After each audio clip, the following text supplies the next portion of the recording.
बिस्मिल्लाहिर्रहमानिर्रहीम। फैक्टिकल के मुअज़्ज़ज़ नाज़रीन को अस्सलामु अलैकुम। नाज़रीन मोहतरम, साइंस और साइंसदानों की दुनिया में ऐसे बहुत से वाक़यात रोनुमा होते रहते हैं जो काफ़ी बुरे होते हैं और उन्हें अक्सर खुफिया ही रखा जाता है। ऐसे ही चंद तजर्बात इंसानी ज़िंदगी के साथ भी किए जा चुके हैं। इन तजर्बात से इंसान तो क्या, बच्चे भी न बच सके और वो बुरी तरह मुतासर हुए। इन तजर्बात में से अक्सर को आलमी जंग से भी ज़्यादा ख़तरनाक कहा जाता है, क्योंकि जंग ने तो कभी न कभी ख़त्म होना होता है, मगर इन तजर्बात से होने वाले नुकसानात कभी ख़त्म नहीं हुए। आज की इस कहानी में हम ऐसे ही कुछ तजर्बात का जिक्र करने जा रहे हैं जिनका ताल्लुक़ इंसानी ज़िंदगी से है। लेकिन इससे पहले कि वीडियो को मज़ीद आगे बढ़ाया जाए, अगर आप फैक्टिकल के नए नाजरीन में से हैं तो हमारे चैनल को सब्सक्राइब कर लें और वीडियो पसंद आने की सूरत में वीडियो को लाइक ज़रूर करें। नाजरीन मोहतरम, 10 साल पहले अमरीकी पुलिस ने शक की बिना पर एक लेबॉर्ट्री पर छापा मारा और वहाँ उन्हें एक लावारिस बच्चा मिला, जिसे देखकर उनकी आंखें खुली की खुली रह गईं। बच्चे को हिरासत में लेकर पुलिस ने अपनी कानूनी कार्रवाई शुरू की, जिससे उन्हें पता चला कि वो बच्चा असल में किसी बायोलॉजिकल तजर्बे के लिए इस्तेमाल किया जा रहा था और जिस चालाकी से साइंसदानों ने बच्चे को लैब में छुपा रखा था, उससे साफ जाहिर था कि वो किसी खुफिया तजर्बे में लगे हुए थे। इस सब से अंदाज़ा लगाया जा सकता है कि वो साइंसदान किस कदर जालिम थे।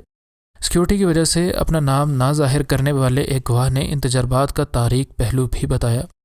वो तारीख पहलू ये था कि उन लोगों ने तजर्बात के दौरान बच्चे में होने वाली हर हरकत को कैमरे की आंख में कैद कर लिया था।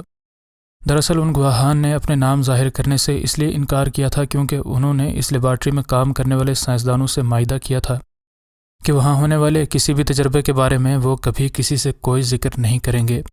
इस तजर्बे का असल मकसद एक देवकामत बच्चा बनाना था और ऐसा किया कैसे गया, इस बारे में किसी को कुछ मालूम नहीं है, क्योंकि साइंसदानों ने इस बात को बहुत गहरे राज की तरह रखा था। और दुख की बात यह थी कि हुकूमत को इस घिनौने जुर्म के बारे में सब कुछ मालूम था, मगर उन्होंने भी इसको एक राज ही रखा। यहाँ तक कि 10 साल गुजर गए। ये बच्चा कई साल पहले ही मर चुका था, मगर देखने में वो अभी भी जिंदा ही लग रहा था।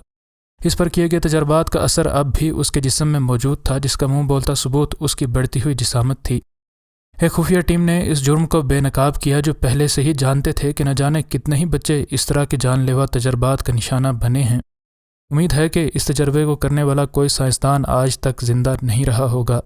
अब बात करते हैं मासूम अल्बर्ट की। 1920 में एक ऐसा वाक़या पेश आया जो पूरी दुनिया के लिए शर्मनाक था। इस वाक़े का असल मकसद क्लासिकल कंडीशनिंग थ्योरी के मुताबिक मासूम अल्बर्ट में सफ़ेद चूहों के खौफ को कंट्रोल करना था। अल्बर्ट एक 11 माह का बच्चा था, जिस पर वाटसन और रैनन नामी 2 लोगों ने एक तजर्बा किया। उनका ख्याल था कि कोई भी छोटा बच्चा किसी भी जानवर से डर जाता है, इसलिए उन्होंने एक सफ़ेद चूहा लिया और बच्चे के सामने रख दिया। मगर हैरानकुन बात यह थी कि वो बच्चा बिल्कुल भी उस चूहे से नहीं डरा। इसके बाद उन्होंने चूहे को बच्चे के साथ एक लोहे के राड से मारना शुरू कर दिया, जिससे ये बच्चा थोड़ा बहुत खौफजदा हो गया और रोना शुरू हो गया। इसकी वजह से उन्होंने चूहे को मारना छोड़ दिया, मगर बच्चा फिर भी इंतहाई खौफजदा था। इस तजर्बे से ये ज़ाहिर हो गया कि जज्बात को कैसे काबू किया जा सकता है या फिर मुकम्मल तौर पर बदला भी जा सकता है। मगर अखलाकी तौर पर इस तजर्बे को शदीद तनकीद का निशाना बनाया गया, क्योंकि वाटसन और रैनन ने अल्बर्ट पर कंडीशनिंग के असरात को ख़त्म नहीं किया था और इस वजह से ये मासूम बच्चा रहती ज़िंदगी तक खौफ व हरास का शिकार रहा। अब बात करते हैं यतीम बच्चों पर होने वाले एक घिनौने एक्सपेरिमेंट की। 1939 में वेंडल जॉनसन ने एक तकरीर की, जिसमें उसने 20 यतीम बच्चों में लुकनत के मुतालिक बात की। जॉनसन ने तजर्बा करने के लिए अपनी ही एक स्कूल टीचर को चुना और 20 बच्चों को 2 ग्रुप्स में तकसीम कर दिया, जिसमें से एक ग्रुप तजर्बाती और दूसरा कंट्रोल ग्रुप था। टीचर कुछ बच्चों के साथ तो बहुत अच्छी थी और हर काम में उनकी तारीफ़ कर रही थी, जबकि दूसरे बच्चों को छोटी छोटी गलतियों पर भी डांट देती थी कि इन बच्चों में इस कदर लुकनत क्यों है। इन तजर्बात के दौरान जिन बच्चों ने मनफी तकरीर सुनी, उनके दिमाग पर भी मनफी असरात ही मुरतब हुए। इस वजह से इन्हें पूरी ज़िंदगी में बोलने में काफ़ी मसला रहा। इस तजर्बे को मॉन्स्टर स्टडी का नाम दिया गया, क्योंकि जॉनसन के कुछ जानने वालों ने यह भी कहा कि उसने महज अपने नज़रिए को सच साबित करने के लिए इन यतीम बच्चों का सहारा लिया और इन यतीम बच्चों को इस घिनौने तजर्बे को मंतकी इंजाम तक पहुँचाने के लिए इस्तेमाल किया गया।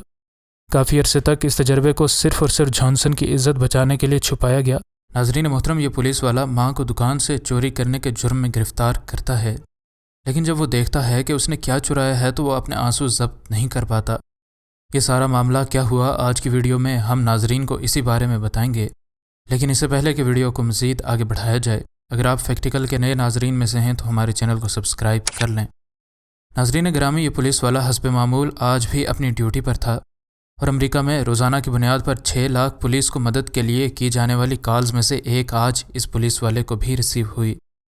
کال کی دوسری طرف ایک بڑے سٹور پر کام کرنے والا شخص تھا جس نے پولیس والے کو کال پر بتایا کہ ہم نے اپنی دکان سے چوری کرتے ہوئے ابھی ایک عورت کو دیکھا ہے۔ اسٹور پر کام کرنے والے لوگوں کے لیے ہفتے کے آخری دن بہت مصروف ہوتے ہیں اور آج بھی ایک ایسا ہی دن تھا۔ کئی لوگ اپنی شاپنگ ٹرالیز لبالب بھر کر لائن میں اپنی باری کے منتظر تھے۔ اس شور شرابے میں ایک عورت کچھ چیزیں ایک بیگ میں ڈال کر چلتی بنی۔ تمام سیکیورٹی سسٹمز کے باوجود یہ عورت کھانے پینے کی اشیاء ایک بیگ میں ڈال کر دکان سے رفو چکر ہونے میں کامیاب ہو جاتی ہے۔ کچھ ہی وقت میں ایک کیشیئر نے CCTV کیمراز کی فوٹیج پر نظر ڈالی اور اسے یوں محسوس ہوا کہ یہ عورت بغیر بل دیے چیزیں اٹھا کر لے گئی ہے۔ غور کرنے پر اس کا شک درست ثابت ہوا۔ فوراً سے قریبی پولیس ڈپارٹمنٹ میں کال کر دی گئی اور اس چوری کی رپورٹ درج کرا دی گئی، لیکن ان سب کی توقعات کے مکمل طور پر الٹ کچھ ہونا ابھی باقی تھا، جس کو دیکھ کر سب حیران ہوئے۔ کھانے پینے کی اشیاء جو کہ چوری کی گئی تھیں ان کی قیمت تقریباً $36 کے قریب بنتی تھی۔ 2 پولیس والے فوراً سے موقع پر پہنچے اور جلد ہی ان دونوں پولیس والوں نے اس عورت کی رہائش بھی ڈھونڈ لی۔ جو ہی ان پولیس والوں کی سائرن بجاتی گاڑی اس بلڈنگ کے سامنے آ کر رکی، ہر کوئی یا تو رک گیا یا پھر مصیبت کو سر پر کھڑا دیکھ کر آہستہ ضرور ہوا۔ اس بلڈنگ کی سیڑھیاں چڑھنے سے پہلے ان پولیس والوں نے فوراً سے آس پاس موجود لوگوں سے کچھ سوالات پوچھے۔ ان کو اس عورت کے بارے میں معلومات مل گئیں جو کہ 3 بچوں کی ماں تھی اور اس پرانی بلڈنگ کے ایک چھوٹے سے فلیٹ میں رہتی تھی۔ جلدی سیڑھیاں چڑھنے کے بعد آخر وہ اس عورت کے فلیٹ کے سامنے پہنچ گئے، جس عورت کی گرفتاری اب یقینی تھی۔ جلد ہی اس نے دروازہ کھول دیا اور اب ان پولیس والوں کے سامنے ایک خوفناک منظر تھا۔ اس فلیٹ کا چھت نیچے جھکا ہوا تھا اور اس کی کھڑکیاں بھی ٹوٹی ہوئی تھیں جن سے ٹھنڈی ہوا آسانی سے اندر آ سکتی تھی۔ دیواروں پر سے پینٹ بھی اتر چکا تھا اور اینٹیں سامنے نظر آ رہی تھیں۔ الغرض یہ کہ یہ جگہ رہنے کے قابل نہیں تھی۔ یہ فلیٹ کسی بھی وقت اس ماں اور اس کے 3 بچوں کے سروں پر گر سکتا تھا۔ کچھ ساعتوں کے لیے یہ پولیس والے ہکے بکے رہ گئے اور ان کو سمجھ نہیں آ رہی تھی کہ ایک ماں اپنے بچوں کے ساتھ اس جگہ آخر کیسے رہ سکتی ہے۔ پولیس والوں نے اپنے کام سے کام رکھتے ہوئے اس عورت کو بری خبر سنا ہی دی کہ اس سٹور کے کیمراز میں چوری کرتے آپ کی ایک ویڈیو بنی ہے۔ اس عورت کا محض ایک ہی جواب تھا، نہیں میرے بچے، میرے بچے۔ یہ الفاظ کہنے کے بعد اس کے منہ سے مزید کچھ نہ نکل سکا۔ پولیس والے اس کے فلیٹ کے اندر گئے اور اندر آنے کے بعد ان نے پہلے جو دیکھا تھا وہ انہیں کچھ بھی نہ لگا۔ ایک کونے میں ایک 4 سال کا بچہ سویا ہوا تھا اور اس کے پاس 2 7-8 سال کے بچے پھٹے پرانے کپڑوں میں بیٹھے تھے، جن کی آنکھیں بتا رہی تھیں کہ یا تو وہ بہت تھکے ہیں یا پھر کئی دنوں سے انہیں کھانے کو کچھ نہیں ملا۔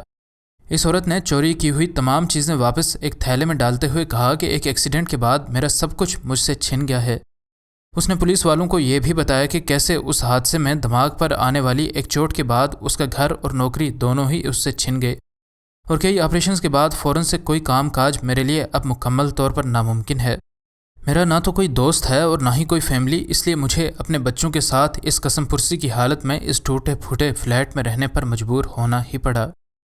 فلیٹ میں ادھر ادھر گھومنے کے بعد پولیس والے نے اچانک سے فریج کھولا تو اسے یہ دیکھ کر بہت حیرت ہوئی کہ ماسوائے ایک پرانے چپس کے پیکٹ کے فریج مکمل طور پر خالی تھا۔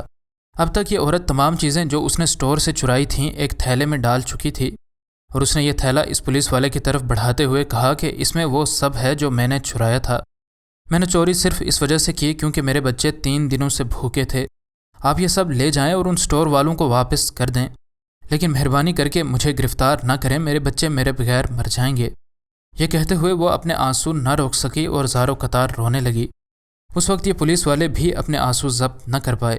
انہیں پتہ تھا کہ اس عورت نے مجبوری میں چوری کی ہے اور اس کو گرفتار کیا جانا بنتا نہیں ہے، لیکن وہ بھی ڈیوٹی سے مجبور تھے۔ وہ اس لڑکی کو لے کر پولیس اسٹیشن چلے گئے، لیکن اس کے بعد ان پولیس والوں نے جو کیا اسے جان کر یقیناً آپ بھی حیران رہ جائیں گے۔ 1-2 گھنٹوں کے بعد ان پولیس والوں نے اس ماں کو واپس جانے کی اجازت دے دی، لیکن اس سے پہلے کہ وہ جائے ان لوگوں نے اس کے گھر ایک پوری گاڑی بھر کر کھانے پینے کا سامان پہنچا دیا تھا۔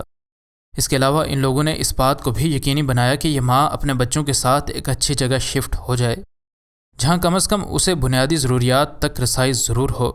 یقیناً یہ پولیس والے تمام پولیس والوں میں سے زیادہ تر سے مختلف نہیں تھے، لیکن صرف چند ایک برے لوگ سارے ڈپارٹمنٹ کو بدنام کر جاتے ہیں۔